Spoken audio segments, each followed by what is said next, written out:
Hi, I'm going to talk about the Japanese British writer Kazuo Ishiguro. Kazuo Ishiguro is a Nobel laureate and a very important contemporary fiction writer.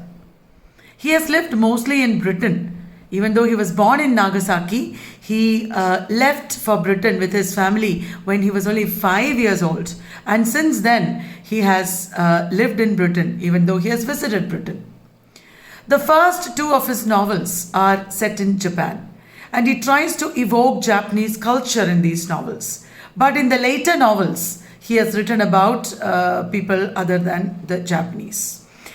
Ishiguro won the Booker Prize for Remains of the Day in 1989. You might have seen the very famous Academy Awards winning movie, The Remains of the Day, starring Anthony Hopkins. And later on in 2017, he got the Booker Prize in Literature.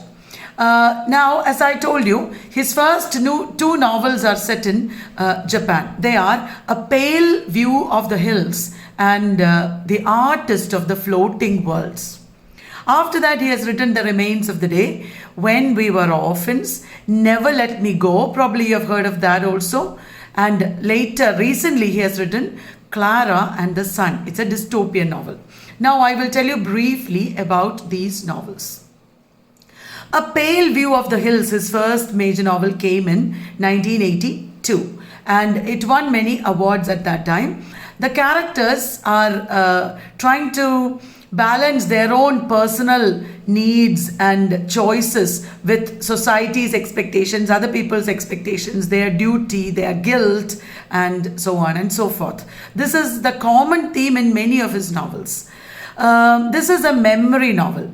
As I should tell you that in many novels of Kazuo Ishiguro, memory is a very important theme. And memory as unreliable, memory as a fragmented version of the reality. That is what you can see in A Pale View of the Hills also. Here the protagonist is Itsuko. Itsuko is a Japanese woman. She's middle-aged and she's talking to her second daughter, Nikki, about her first daughter's suicide. Keiko was her Japanese daughter. She was married in Japan in Nagasaki, in Japan, to one Jiro, Japanese man. And then the family was unhappy, the marriage was unhappy. Later, Etsuko, the Japanese woman, chose to leave her husband Jiro and go and live with an Englishman. Jiro's father was, that is her first father-in-law, was a wonderful man. He was an educator and teacher, and he was like a father figure to Itsuko. But still, Itsuko was not happy with his son Jiro. And Keiko was only like 7 years old or something when Itsuko took Keiko and moved to England. Keiko never adjusted in England. She did not like it. And for years, she was very sad and depressed, and she was asocial. She was not happy with her stepfather and her stepsister. Etsuko had a child with the Englishman. And that is Nikki, the person who is listening to the story in this novel. So Etsuko is talking to Nikki about all this, how she left Jiro, how she married this Englishman, Nikki's father, everything. But as she talks, she begins to talk about a neighbor and a friend, a female friend that she had in Nagasaki. And suddenly, her name is Sachiko. Sachiko is her friend. Itsuko's friend is Sachiko. Sachiko had a daughter, Mariko. And slowly we begin to realize that Itsuko's story is the same as Sachiko's story. So is that really Sachiko, or is it Itsuko's alter ego? Did all these things really happen to Sachiko? We are confused because memory is not a perfect representation of reality. Sachiko in that story, in Etsuko's story within the story, Sachiko has a friend from, a boyfriend that is from America. And her daughter Mariko did not want to go to America. She did not want, to be uprooted. Like Keiko, the daughter of Etsuko, also did not want. And there are so many beautiful symbolic things that happen. Like Sachiko lives beside a river, and as they are getting ready to go to America, Sachiko drowns the newborn kittens that Mariko was taking care of. And the river is like a symbol of the transition between life and death. And slowly, this Mariko in the story of Etsuko begins to take on the identity of Keiko, Etsuko's own daughter, who is now dead. Keiko was older. Keiko was a bigger girl, bigger woman, and Mariko in the story is a small girl, 10-year-old girl. And Itsuko seems to be reliving her guilt regarding her choice to move to England. She could not give Keiko what Keiko wanted. And she cannot get back Keiko now that she is dead. Itsuko's memory and guilt and trauma is actually the main theme of A Pale View of Hills. That is a beautiful novel, I think. Themes of mother-daughter relationship, trauma, because Etsuko lost her family in Hiroshima bombing. We are not told anything about it. It's just like Etsuko doesn't remember, because of trauma. All that is beautifully drawn in this novel. And a very important theme that connects this novel with the later novels like Artist of the Floating World is self-delusion or self-deception. We are all trying to tell ourselves that we are this, we are that, but actually we are nothing. That is the theme of An Artist of the Floating World, where the protagonist is Masuji Ono. Ono is an artist, and now he is a middle-aged man. He has full-grown children. The Second World War is over. In the war, he lost his wife and one son. And in the novel, Ono is trying to get his daughter Noriko married. And Noriko's marriage has some trouble. You know why? Because marriage proposal. Because Ono has a past that everybody will not like. This is after the Second World War, and in the Second World War period, Japan became divided into people who supported Japan's nationalism and government and wanted the war, and also those people who did not want the war. Especially the younger generation, the present generation in Japan is angry with the older generation for their irresponsible role in the war. Japan has been devastated. Hiroshima and Nagasaki happened, bombing happened, and the older people are responsible for it. Also, Ono is one of those older people.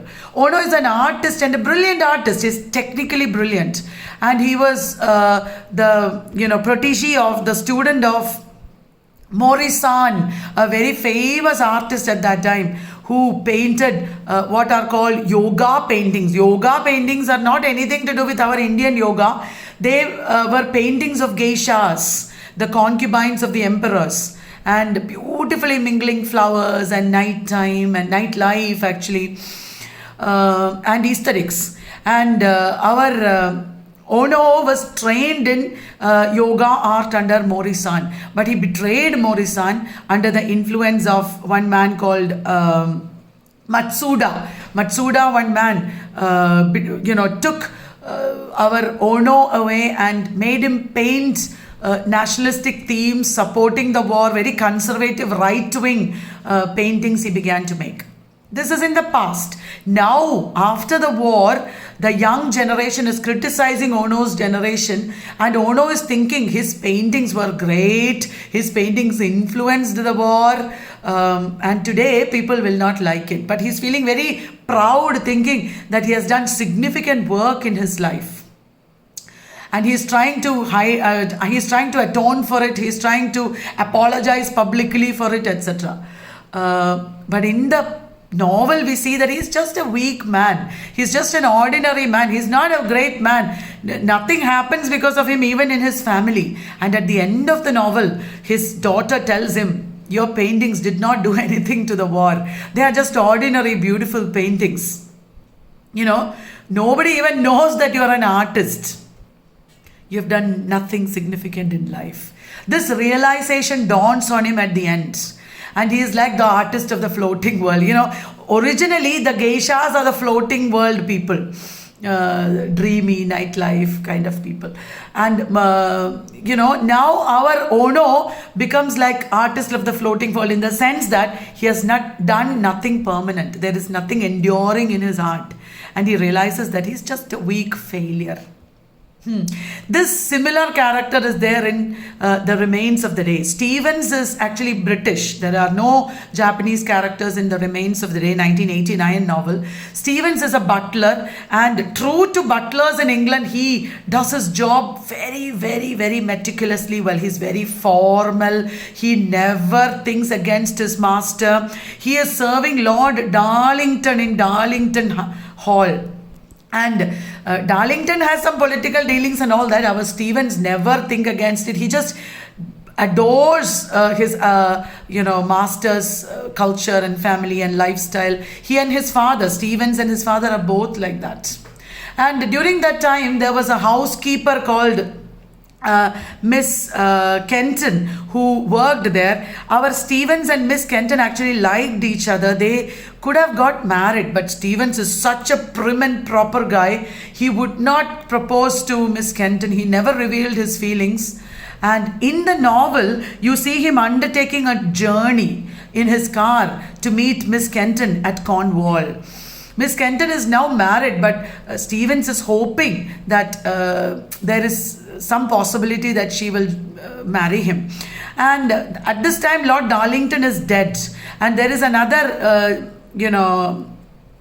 an American who has now who is now owning the house, and he's a good man. I mean, there are lots of memories. There are lots of remembrances of his past life, and it becomes clear on the journey that Lord Darlington was not such a perfect man as Stevens thought. He had lots of political underdealings and undercover dealings, and there are lots of suspicious things that he was doing.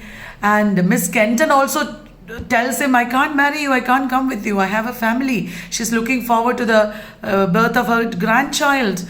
And Stevens at the end realizes that all the choices that he made in life were actually for nothing. He did not gain anything in life. But he also realizes that the best part of the day is the evening. The butlers, the parties, they are busy in the evening. And he thinks that probably what remains with him, with his new master, Mr. Faraday, and what remains with him at the end of his life in his old age is probably the best part of his life. The rest of his life till now has been wasted. That is the character Stevens, a wonderfully drawn character. And through his memories, you find a lot of political and social commentary on England of the post-war period. It's a beautiful novel, The Remains of the Day. You should watch the movie. After this, in 1995, after many years, Kazuo Ishiguro wrote a Kafkaesque novel called The Unconsoled. It's a very surrealistic novel, and I'm not going into the plot of the novel as of now. Then he wrote a novel, When We Were Orphans. It's written like a detective novel, and there is an Englishman, Christopher Banks. He used to live in China, where his parents were an opium businessman and his wife. The wife was against opium business. One day, mysteriously, both of them disappeared. The politics of the English and the opium, this is early 1900s, the opium war period, and the political dealings between China and England, all these happening, the gangsters. And Christopher Banks mysteriously was taken away from China at this time. He went to England to live with his aunt. And then he went on living there. He grew up there. And now he's a detective. In his adulthood, he's a detective. And he's undertaking a detective exploration. He's undertaking the journey and trying to find out what happened to his parents. He finds out that his father died and his mother was abducted and turned into a sexual slave. Oh my God. And finally he meets his mother, but she's like out of her mind. She doesn't even recognize him. and he is reflecting through his memoirs. Here also memory is the most important theme, unreliable memory. Through his memoirs, he is reflecting back on all these years of his life. That is what happens in When We Were Orphans. That's a 2000 novel. And then there is a very famous novel, Never Let Me Go, 2005 novel. It's dystopian science fiction. In this novel, you see a school hailstorm and 3 children. There are many children there, but 3 adolescent children there, Kathy, Ruth, and Tommy. Their relationship and things, and then we realize that these children are not ordinary human beings. They are clones. And they are being reared in the school for organ harvesting. They will have to die donating their organs to people who buy their organs. And these children are made to do a lot of art in their school. Art is very important for them. It is what gives them a certain aesthetic standard, and also, it trains them to be like human beings perhaps, and that is what the customers would want from them. And there are lots of intricate elements here, like a musical tape. Have you heard the song Never Let Me Go? If you just Google search, this song is based on this movie. That song started as an element in this story, in this novel, and then it became a real song. And there are also allusions to Tommy thinking that if Tommy and his girl, at first he's in love with Ruth, then when Ruth dies, completed, that means she donates her organs, then Kathy becomes his lover. At this time, Tommy is thinking that there is a rule in Hailstorm that if 2 people are in love and their artworks match, then they will be given exemption, or not exemption, but they will be given some time, a deferral from donating and dying. And that turns out to be false. It turns out to be a rumor. Hailsham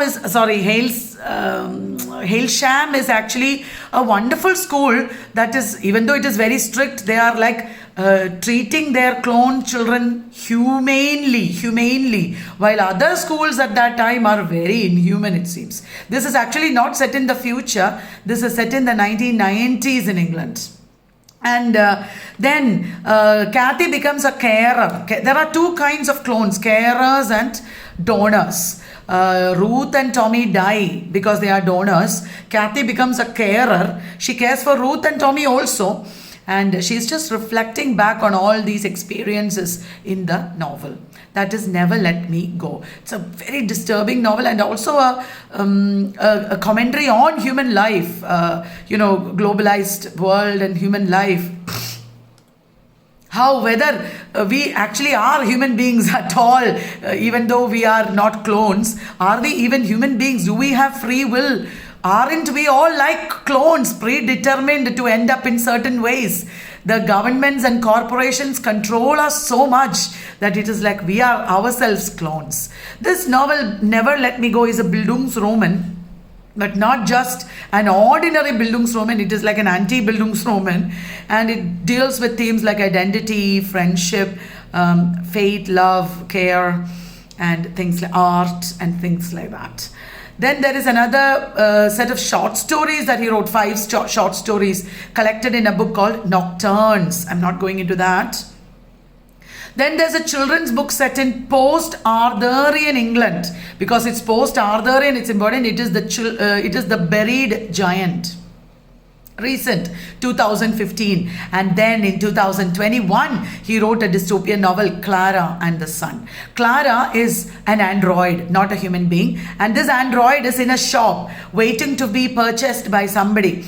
And Clara is looking out at the sun. She's an artificial friend. People in those days, children do not go to school. They are all doing online classes. And they have artificial friends which are androids.